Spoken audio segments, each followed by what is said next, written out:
మొద్దు రాతి చిప్పలు, బావిలోని కప్పలు కొంతమంది కుర్రవాళ్ళు. కానీ మా ఎదురుగా తలకొండపల్లి, మాడుగుల, కల్వకుర్తి, వెల్దండ, ఆమనుగుల నుంచి వచ్చిన విద్యార్థులందరూ, కుర్రవాళ్ళందరూ, కొంతమంది కుర్రవాళ్ళు ముందు యుగం దూతలు, కొంతమంది కుర్రవాళ్ళు ముందు యుగం దూతలు, పావన నవ జీవన బృందావన నిర్మాతలు.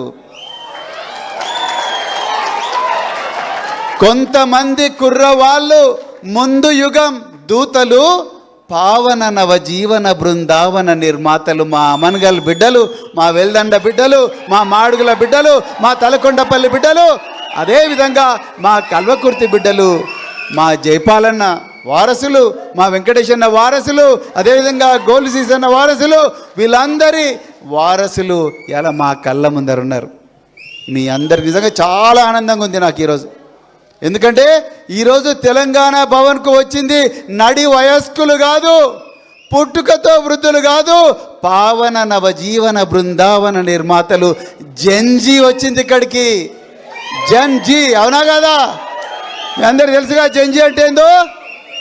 ఈరోజు తెలంగాణ భవన్ జెన్జీతో పునీతమైంది మిత్రులారా. జెన్జీ అంటే మామూలు విషయం కాదు, విస్ఫోటక శక్తి. అర్థమైందా? జెన్జీ అంటే ఆటం బాంబు లాంటి విస్ఫోటక శక్తి తన శరీరంలో, తన దేహంలో కణకణాన అమర్చుకున్న గొప్ప జనరేషనే జెన్జీ. మన పక్కనుండే శ్రీలంకలో, మన పక్కనుండే బంగ్లాదేశ్లో, మన భారతదేశానికి ఉత్తరాన ఉన్న నేపాల్లో ప్రభుత్వాలను, హిమాలయాల కంటే ఉన్నతమైన త్యాగాలను చేసి ప్రభుత్వాలను కూల్చిన గొప్ప విస్ఫోటక శక్తి ఈ జెన్జీ దగ్గర ఉన్నది. ఆ జెన్జీతో ఈరోజు మా తెలంగాణ భవన్ పావనమైంది, పునీతమైంది మిత్రులారా. మా అందరికీ చాలా గర్వంగా ఉంది. ఇక్కడికి వచ్చిన వాళ్ళందరి వయసు 14 సంవత్సరాల నుండి 30 సంవత్సరాల మధ్యలోని వయసులోనే ఉన్నది. మీరు పుట్టగానే సెల్ ఫోన్లలో పుట్టిండ్రు, అవునా? అవునా కదా? పుట్టంగానే మమ్మీ డాడీ మీ చేతులలో బిడ్డ తీసుకో, Vivo, Oppo, iPhone, Samsung, Galaxy అని. మాకేమో మట్టితో చేసిన ఎడ్ల బండ్లు ఇచ్చేటోళ్ళు, టైర్లు ఇచ్చేటోళ్ళు. టైర్లను కర్ర పట్టుకొని టైర్లతో ఆడుకుంటూ పోయేటోళ్ళం. లేకపోతే చెరువు దగ్గరికి పోయి బురద తీసుకొని, బురదతోని చక్రాలు చేసుకొని, అది ట్రాక్టర్ అనుకొని, ఎడ్ల బండి అనుకొని, ఎడ్లను కూడా మట్టితో చేసి ఆడుకుంటోళ్ళు. ఇంకా కొంచెం తాగుతుంటే గోటీలు తీసుకొని ఊర్లలో గోటీలు ఆట ఆడుకుంటోళ్ళం. అమ్మా నాన్న లేనప్పుడు చెరువులలో పోయి ఈత కొట్టేటోళ్ళం. ఇది మా లైఫ్.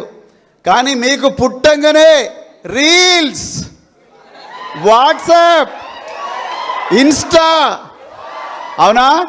లైక్ ఒకటి ఇట్లుంటుంది, ఒకటి ఇట్లుంటుంది. లైక్, స్టేటస్, అవునా? షార్ట్స్, వీటి మధ్యలో పుట్టిండ్రు మీరు. పుట్టుడే 25 మెగాపిక్సెల్ కెమెరాలో పుట్టిండ్రు మీరు, సెల్ ఫోన్లలో పుట్టిండ్రు. అందుకొరకే మిమ్మల్ని జెన్జీ అన్నారు. కానీ ఈరోజు నేను ముందరనే ఎందుకన్నా, కొంతమంది కుర్రవాళ్ళు పుట్టుకతో వృద్ధులు, తాతగారి నాన్నగారి భావాలకు దాసులు. కొంతమంది కుర్రవాళ్ళు మొద్దు రాతి చిప్పలు, కొంతమంది కుర్రవాళ్ళు బావిలోని కప్పలు, నేటి నిజం చూడలేని కీటక సన్యాసులు. కొంతమంది కుర్రవాళ్ళు పేర్లకి, పకీర్లకి, పుకార్లకి నిబద్ధులు. ఆ కుర్రవాళ్ళు గ్రామాలలో గంజాయి మత్తులో, 90 ml మత్తులో జోగుతూ ఉన్నారు. ఆ కుర్రవాళ్ళు బెట్టింగ్ యాప్ల మధ్యలో తల్లిదండ్రుల కన్నీళ్ళు చేస్తూ ఉన్నారు. కానీ మిత్రులారా, నేను ఒక్కసారి జాగ్రత్తగా వినండి. నేను మార్చి 6వ తారీఖు నాడు నేను, కేటీఆర్ గారు, వద్దిరాజు రవిచంద్ర గారు, పువ్వాడ అజయ్ గారు వెలుగుమట్ల అనే ఒక గ్రామానికి పోయినాం. ఖమ్మం దగ్గర. ఖమ్మానికి 3 కిలోమీటర్ల దూరంలో ఉంటుంది. 52 ఎకరాల భూమిలో మనందరి సామాజిక వర్గాల నుంచి వచ్చిన ఎంతోమంది పేద ప్రజలు పొట్ట చేత పట్టుకొని పట్టణ ప్రాంతాలకు వచ్చి బతుకుదామని చెప్పేసి 60 గజాల ఇల్లు 60 గజాల్లో ఇల్లు కట్టుకొని దాదాపు 30 సంవత్సరాల నుంచి నివసిస్తుంటే ఇప్పుడు నేటి ప్రభుత్వం 3 మంత్రులు పొంగులేటి శ్రీనివాసరెడ్డి, మల్లు భట్టి విక్రమార్క, తుమ్మల నాగేశ్వరరావు ఈ 3 కూడా కుట్ర పన్ని 4000 మంది పోలీసులను రాత్రికి రాత్రే మొబిలైజ్ చేసి ఉదయం 6 గంటలకు ప్రజలందరూ కూడా నిద్ర లేచి పళ్ళు దోముకునే సమయంలో, కళ్ళు తుడుచుకొని పళ్ళు దోముకునే సమయంలో 400 మంది పోలీసులు బుల్డోజర్లు తీసుకొని పోయి 1 గంటలోనే 600 నుంచి 700 ఇళ్లను భస్మీపటలం చేస్తే ఒక్క అమ్మాయి సలోమి, జాగ్రత్తగా వినాలి మిత్రులారా, ఒక్క అమ్మాయి సలోమి బిఎడ్ చేస్తూ అమ్మో నాకు ఎగ్జామ్ ఉంది అయినా కూడా మా అమ్మ నాన్న దుక్కి దున్ని మొక్క నాటి మొక్కకు నీళ్లు పోసి పుట్ల కొద్దీ పంట తీసి కాళ్ళ నొప్పులున్నా కీళ్ళ నొప్పులున్నా కొడవళ్ళు పట్టుకొని పొలాలలో కైకీలు చేసి పైసా కూడబెట్టి సంపాదించిన మా ఇల్లును పోలీసులు ఈ 3 దుర్మార్గులు, మంత్రులు, దోపిడీదారులు వీళ్ళు మా ఇల్లును కూలగొడుతున్నారు. మా అమ్మా నాన్నకు అడ్డం పోవాలి, వాళ్ళను రక్షించుకోవాలి, మా ఇల్లును రక్షించుకోవాలని రాయబోయే ఎగ్జామ్ను కూడా వదిలేసి ఆ బిడ్డ అస్థి పంజరం లాంటి ఒక అమ్మాయి వచ్చి అడ్డుకున్నది, బుల్డోజర్లకు అడ్డంగా నిలబడ్డది. నా కళ్ళల్లో ఆ అమ్మాయి చెప్తుంటే నీళ్ళు వచ్చినాయి. ఎక్కడ పోయింది తెలంగాణ? ఎక్కడ పోయారు ఈ నవ యువకులు? ఎక్కడ పోయారు సిరిపురం యాదయ్య వారసులు? శశాంత్ రెడ్డి, వేణుగోపాలరెడ్డి, సిరిపురం యాదయ్య, సాయి కుమార్ కెమికల్ ఇంజనీర్, ఆయన శవాన్ని మోసిన నేను. సిరిపురం యాదయ్య శవాన్ని మోసాను, ఇషాంత్ రెడ్డి శవాన్ని మోసాను. ఠాగూర్ ఆడిటోరియం ఎదురుగా ఉదయం 6 గంటలకు వేణుగోపాల్ రెడ్డి వచ్చి చనిపోయాడు. ఇషాంత్ రెడ్డి చావు అయితే విచిత్రమైన చావు.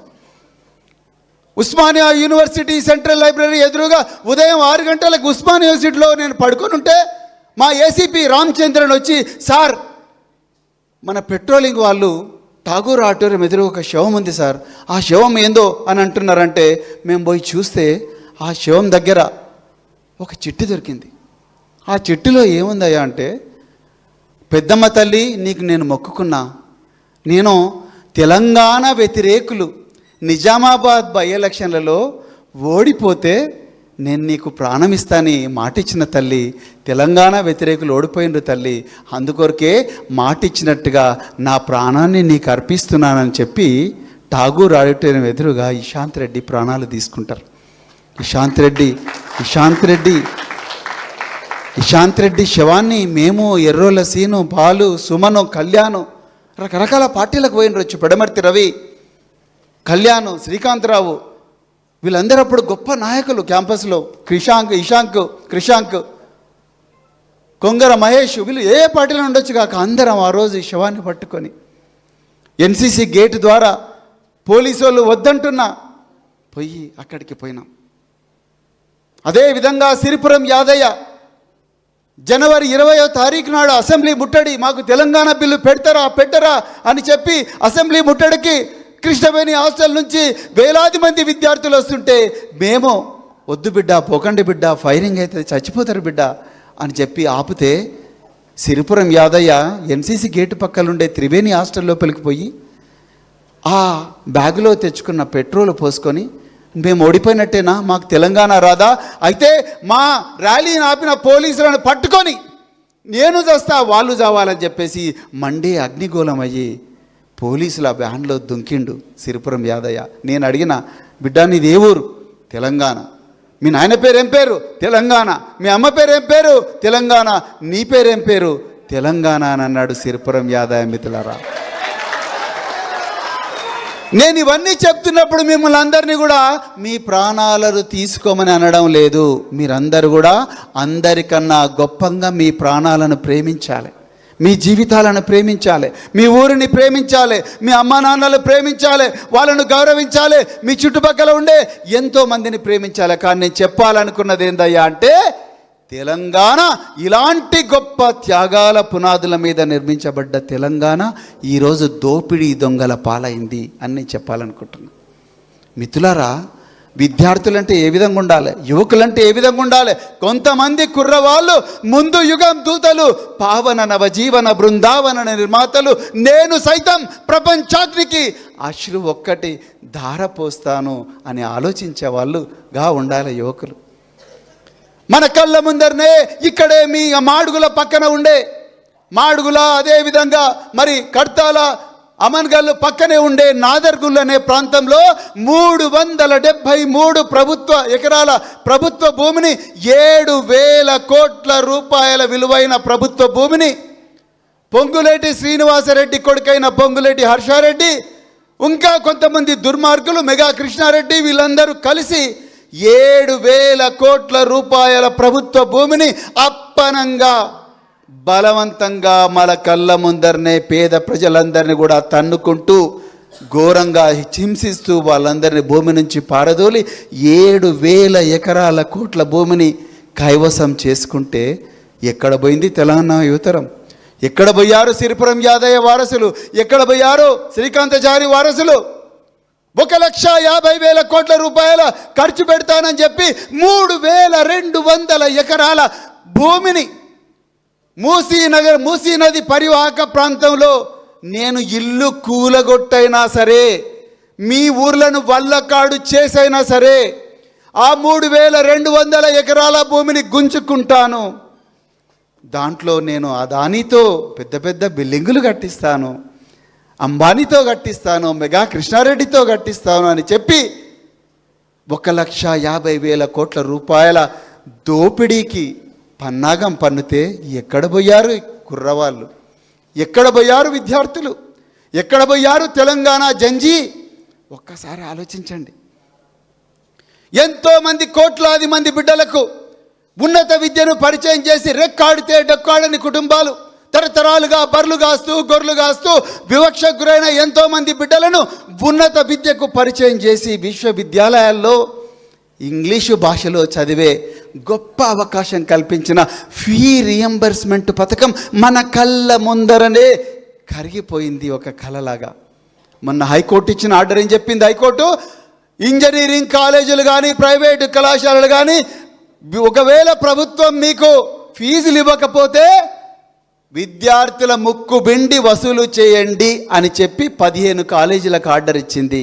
నేను అడుగుతున్నాను రేవంత్ రెడ్డి గారిని, అయ్యా రేవంత్ రెడ్డి గారు, మీరు కాలేజీ పోలేదేమో కానీ మా అమన్గల్ బిడ్డలు పోలేదా కాలేజీకి? మా వీక్షిత్ పోలేదా? మా బాలునాయక్ పోలేదా? మా కురేషి పోలేదా? మా రఘు పోలేదా? మేమందరం పోవద్దా? మా తల్లిదండ్రులు గొర్రెలు బర్రెలు కాసి రెక్కాడితే డుక్కాడి కుటుంబాల్లో పడి మరి అక్కడి నుంచి అలాగే బొందలగడ్డలో పడ్డా మేము కూడా అదే బొందలగడ్డన పడాలనా?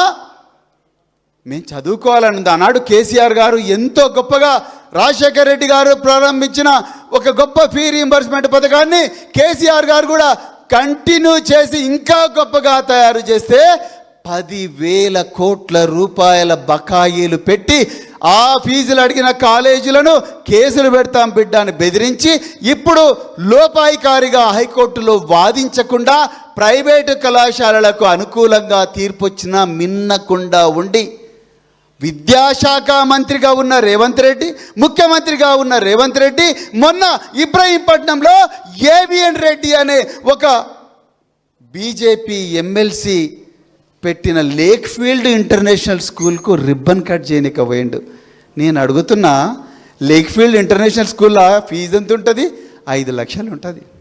ఎవరు కడతారు నాయన 5 లక్షలు?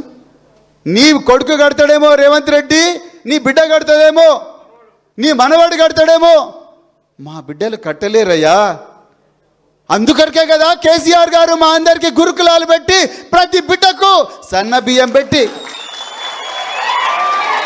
2 సార్లు నెలకు 2 సార్లు చికెన్ పెట్టి, నెలకు 2 సార్లు మటన్ పెట్టి, 4 సార్లు చికెన్ పెట్టి, నెయ్యి పెట్టి, సన్న బియ్యం ఇచ్చి ఆంగ్ల భాషలో విద్యాబోధన నేర్పించి ఇక్కడ మీ దాంట్లో చాలామంది కూడా మా దగ్గర చదువుకున్నారు. I'm not inferior to anyone. I shall be the leader wherever I am. I shall do what I love and be different. I shall always think big and aim high. I shall be honest, hard working and punctual. I shall never blame others for my failures. I shall repay what I borrow. I shall neither beg nor cheat. I shall never fear the unknown, I shall never give up అనే ఒక కొత్త భాషను తెలంగాణ బిడ్డలకు నేర్పించింది కేసీఆర్ కాదా? అలాంటి ఆనవాళ్లను చెరిపేయాలని చూస్తున్న నువ్వు చరిత్రహీనుడివి కాదా రేవంత్ రెడ్డి గారు? ఒక్కసారి ఆలోచించండి. వీటి గురించి కదా మనం ఈరోజు రోడ్డెక్కాల్సింది. ఎక్కడ పోయారు ఈ జంజీ? మిత్రులారా, బంగ్లాదేశ్ చూడండి, షేక్ హసీనా ఇంటి నుంచే హెలికాప్టర్ వేసుకొని పారిపోయింది.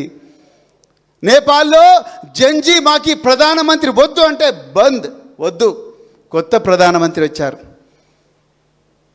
శ్రీలంకలో ఏకేడి వచ్చారు, అనురాధ కుమార్ దిశనాయకే వచ్చాడు. జంజీ మీ చేతిలో ఉంది. దోపిడీ ప్రభుత్వాన్ని పొంగిరెడ్డి శ్రీనివాసరెడ్డి వేల కోట్లు, రేవంత్ రెడ్డి బ్రదర్స్ వేల కోట్ల రూపాయలు చేస్తున్నారు. ఆ వేల కోట్ల రూపాయలతోని ఎన్ని స్కూళ్ళు కట్టవచ్చు? ఒక్కసారి ఆలోచించండి. కేసీఆర్ గారు ఎంత గొప్పగా ఆలోచించినట్టే, ఎందుకంటే మేమందరం వారితో పనిచేసినాం అధికారికి. మీరు అందరు అన్నారుగా, ఇప్పుడు మేము ఆ మీటింగ్లలో కూర్చుంటే నేను ఒకరోజు అన్నా, సార్ ఈ పిల్లలకు 12వ తరగతి కాగానే పెళ్ళిళ్ళు అవుతున్నా, ప్రత్యేకించి అమ్మాయిలకు, వీళ్ళని ఎట్లన్నా కాపాడాలంటే అట్లనా, అయితే మరి ఏం చేద్దామంటే డిగ్రీ కాలేజీలు పెడదామంటే ఎన్ని పెడదామంటే మేము 5 పెడితే చాలు సార్ ప్రయోగాత్మక అంటే 5 ఏందా 30 పెట్టన్నాడు. 30 డిగ్రీ కళాశాలలు, దాంతో 70 అయినాయి. అవి పోయి తీరా 1000 గురుకుల పాఠశాలలు ఉన్నాయి. 8,000 కోట్ల రూపాయలు అప్పనంగా మా చేతిలో పెట్టిండు. 8,000 కోట్ల రూపాయలు ఒక్క తరం అంటే ఎంతమంది డెవలప్ అయినరో ఒక్కసారి ఆలోచించండి. నిన్న బాబు జగ్జీవన్ రామ్ జయంతికి పోతే లా కాలేజ్ నుంచి అమ్మాయిలు వచ్చిండ్రు. అమ్మ మీరు ఎక్కడ చదువుతున్నారు లా అంటే, సార్ మేము కేసీఆర్ గారు పెట్టిన సోషల్ వెల్ఫేర్ లా కాలేజీలో చదువుతున్నాం సార్ అన్నారు. ఒకరోజు మా ఫ్రెండ్కి ఒక ఆయనకు యాక్సిడెంట్ అయితే చేవెళ్ళ రోడ్లో మేము భాస్కర మెడికల్ కాలేజ్కి పోతే, సార్ బిల్లు ఎవరు కట్టొద్దు, ఈ బిల్లు అంతా అవసరం లేదు, నేనే నన్ను చూసుకుంటా అంటే, నువ్వు ఎవరా అంటే, సార్ నేను ఇక్కడనే చిలుకూరు గురుకుల పాఠశాల చదువుకొని ఎంబీబీఎస్ చేసి పీజీ చేస్తున్న డాక్టర్ని సార్ అన్నాడు. అట్లా వేల మంది డాక్టర్లు అయినరు, లక్షల మంది ఇంజనీర్లు అయినరు, అమెరికా పోయినరు, ఆస్ట్రేలియా పోయినరు, లండన్ పోయినరు. రేవంత్ రెడ్డి మిమ్మల్ని ఎవరినైనా పంపించిండా? ఎంతమందిని పంపించిండు? అంటే మెస్సీతోని ఫుట్బాల్ ఆడుతున్నా అంటాడు. ఈ మెస్సీతోని ఫుట్బాల్ అయింది భయ్, నిన్న కూడా ఆడిండు ఫుట్బాల్. ఇక తెలంగాణ వేళగా నిన్ను ఫుట్బాల్ ఆడేది ఒక్కటే తక్కువ ఉన్నది. ఇప్పుడు మా జంజీ వచ్చింది. ఇక అరే ఆకునూరి మురళితోని విద్యా కమిషన్ పెట్టించిండు. ఆ విద్యా కమిషన్ మొదలుపెట్టుడే గురుకుల పాఠశాల బంద్ పెట్టుండ్రి అన్నాడు. ఎందుకయ్యా అంత కోపం మురళి గారు నీకు? బాబాసాహెబ్ అంబేద్కర్ గారు ఇంగ్లీష్ మీడియంలో చదువుకున్నందుకే కదా కాన్స్టిట్యూషన్ రాసింది. బాబాసాహెబ్ అంబేద్కర్ గారికి వెనుక ఒక బరోడా మహారాజు ఉన్నందుకే కదా వారు అమెరికా కొలంబియా విశ్వవిద్యాలయంలో చదువుకున్నది. కేసీఆర్ గారు కూడా అలాంటి బరోడా మహారాజులాగా వేలాది మంది లక్షలాది మంది బిడ్డలకు సహాయం చేస్తా అంటే ఎందుకయ్యా నీకింత కోపం? మీ ముఖ్యమంత్రి నువ్వేమో మురళి గారేమో ప్రైవేట్ విద్య వద్దంటాడు, రేవంత్ రెడ్డి గారేమో ఇబ్రహీంపట్నం పోయి AVN Reddy lake field international స్కూల్లో రిబ్బన్ కట్ చేస్తాడు. ఎట్లా చూడాలి? మనం చదువుకుంటాం, అందులో లేక్ ఫీల్డ్ రిబ్బన్ స్కూల్లో చదువుకోలేదు. మిత్రులారా, నేను చివరిగా ఒక్కటే చెప్తున్నా, మీ అందరికీ బోర్ కొడుతుందా? చివరిగా ఒక్కటే చెప్తున్నా మిత్రులారా, తెలంగాణ భవితవ్యం మీ చేతిలో ఉన్నది. ఈరోజు రేవంత్ రెడ్డి, పొంగులేటి శ్రీనివాసరెడ్డి, తుమ్మల నాగేశ్వరరావు, మల్లుపట్టి విక్రమార్క, మరెందరో క్యాబినెట్ మంత్రులందరూ కూడా వేల కోట్ల రూపాయలు వెనకేసుకొస్తున్నారు. ఆ వేల కోట్ల రూపాయలు రేపు తెలంగాణకు తీసుకొస్తే ఆ తెలంగాణలో గొప్ప గొప్ప ప్రభుత్వ ఇంటర్నేషనల్ స్కూల్స్ మన డబ్బుతోనే మనమే కట్టుకోవచ్చు. కేసీఆర్ గారు మీలాంటి బిడ్డలందరినీ 20,000 మందిని కాంట్రాక్టర్లుగా తయారు చేసి మీరందరూ కూడా బెంజి కార్లలో తిరగాలని, రేంజ్ రోవర్ కార్లలో మా పేద బిడ్డలు కూడా తిరగాలని కలలు కన్నారు. కానీ మీ అందరికి ఒక నిజం చెప్తే మీరు పరిశాన్ అవుతారు మిత్రులారా. కానీ రేవంత్ రెడ్డి ఈ 20,000 మంది కాంట్రాక్టర్ల పొట్టగొట్టి మొత్తం కూడా బడా కాంట్రాక్టర్లకు ఇచ్చే విధంగా జీవో తీసుకొచ్చి ఎస్సీ, ఎస్టీ, బీసీ, మైనారిటీ వర్గాల అందరు కూడా మీరు రోడ్ల మీద మీకెందుకుగా కాంట్రాక్టర్లు, మీరు పోయి బర్రెలు కాయండి, గొర్రెలు కాయండి అనే విధంగా ఇలా తయారు చేసినారు. నేను ఇవాళనే చూసిన tender notification SC, ST, BC, మైనారిటీలకు ఎక్కడ రిజర్వేషన్ లేదు. కేసీఆర్ గారు కలెక్టర్లందరికీ కూడా కాన్ఫరెన్స్ పెట్టి చెప్పి బరాబరి పేద వర్గాలకు చెందిన వాళ్ళకి ఇవ్వాలంటే, నాకు తెలిసిన వాళ్ళు చాలామంది పిల్లలు సెకండ్ హ్యాండ్ బెంచ్ కార్లు కొనుక్కున్నారు కాంట్రాక్ట్లు చేసి విద్యార్థులు. సెకండ్ హ్యాండ్ బెంచ్ కార్లు, ఎందుకంటే మొదటి అంటే 1 crore అవుతుంది. సెకండ్ హ్యాండ్ బెంచ్ కార్లు కొనుక్కున్నారు. రాబోయే రోజుల్లో మనమందరం కూడా ఈ రేవంత్ రెడ్డి ప్రభుత్వాన్ని గద్దె దించాల్సిన అవసరం ఉన్నది. లేకపోతే దించుదామా వద్దా? 2 చేతులు ఎత్తి చెప్పండి, 2 చేతులు ఎత్తి చెప్పండి, దించాలనా వద్దా? బరాబర్ దించాలి మిత్రులారా. మీరు కేవలం ఆమన్గల్లుకు మాత్రమే పరిమితం కాకుండా, తలకొండపల్లికి మాత్రమే పరిమితం కాకుండా పక్కనుండే కేశంపేటకు చెప్పండి, పక్కనుండే షాద్నగర్ చెప్పండి, మాడుగుల వాళ్ళు ఇబ్రహీంపట్నం చెప్పండి, ఇబ్రహీంపట్నం వాళ్ళు నాగార్జున సాగర్లకు చెప్పండి, చింతపల్లిలకు చెప్పండి, మాలోలకు చెప్పండి, అక్కడి నుంచి అచ్చంపేటకు చెప్పండి, అచ్చంపేట నుంచి నాగర్ కర్నూలుకు పోవాలి, నాగర్ కర్నూలు నుంచి కొల్లాపూర్కు పోవాలి, కొల్లాపూర్ నుంచి వనపర్తికి పోవాలి, వనపర్తి నుంచి జడ్చర్లకు పోవాలి, జడ్చర్ల నుంచి పెబ్బేరు దాటి కృష్ణమ్మ దాటి నడిగడ్డకు పోవాలి, గద్వాలకు పోవాలి, అలంపూర్కు పోవాలి, అలంపూర్ నుంచి ఆసిఫాబాద్కు పోవాలి, ఆసిఫాబాద్ నుంచి గజ్వేల్కి రావాలి, గజ్వేల్ నుంచి జైరాబాద్కి రావాలి, అక్కడి నుంచి యాదాద్రికి రావాలి, అక్కడి నుంచి కోదాడకు పోవాలి, చివరిగా కొడంగల్ పోవాలి. కొడంగల్ పోయి రేవంత్ రెడ్డి గల్లబట్టి ఆయన గద్దె దించాలి. అక్కడి నుంచి పొంగులేటి శ్రీనివాసరెడ్డి పాలేరుకు పోవాలి, పాలేరులో పోయి అక్కడి నుంచి ఆయన దోపిడీ చేసిన డబ్బులన్నీ ముక్కు విండి వసూలు చేసి వీళ్ళిద్దరూ రేవంత్ రెడ్డి, పొంగులేటి శ్రీనివాసరెడ్డి ఆ డబ్బులన్నీ కూడా పేద బిడ్డల కోసం ఖర్చు పెట్టాలి. మళ్ళొక్కసారి చెప్తున్నా, సలోమిని గుర్తుపెట్టుకోండి, సలోమిని గుర్తుపెట్టుకోండి. వెలుగుమట్లలో ఆ ధ్వంసాన్ని అడ్డుకున్న సలోమిని గుర్తుపెట్టుకోండి. మీరందరూ కూడా ఆ విధంగా పోరాడడానికి మీరు సమాయత్తం కావాలని ఈరోజు మా జయపాలన్న ఎంతో గొప్పగా మిమ్మల్ని అందరినీ కూడా తీసుకొచ్చినందుకు మీకు ధన్యవాదాలు చెప్తూ, రాబోయే రోజుల్లో మీరు ప్రతి చోట కూడా మన అప్పారెడ్డిపల్లి పోతే మాడుగుల మండలంలో యువకులందరూ కలిసి మా చెరువును కాంగ్రెస్ వాళ్ళు కబ్జా చేస్తున్నారని ఆ చెరువు గట్ట మీద కూర్చున్నారు. అగ్రికల్చర్ యూనివర్సిటీకి పోతే మాకు స్టైపెండ్ వస్తలేదు అని చెప్పేసి విద్యార్థులందరూ పోరాటం చేస్తూ ఉన్నారు. మీరు ఆ విధంగా ప్రతి చోట కూడా పోరాటం చేయాలి. మీ కోదాడ సమస్య కొడంగల్ సమస్య కావాలి, అలంపూర్ సమస్య ఆసిఫాబాద్ సమస్య కావాలి, ఆమన్గల్ సమస్య కడతాల సమస్య కావాలి, బెల్దండ సమస్య కల్వకుర్తి సమస్య కావాలి, కల్వకుర్తి సమస్య మరి సిరిసనగండ్ల సమస్య కావాలి. మనమందరం కూడా బాబాసాహెబ్ అంబేద్కర్ గారు చెప్పినట్టుగా స్వేచ్ఛ, సమానత్వం, సమన్యాయం, సౌభ్రాతృత్వంతో మనందరం కూడా ముందరికి పోవాలని చెప్తూ, మరొక్కసారి మీరందరూ కూడా మరి తెలంగాణ భవన్ను పునీతం చేసినందుకు మీ అందరికి కూడా హృదయపూర్వక ధన్యవాదాలు చెప్తూ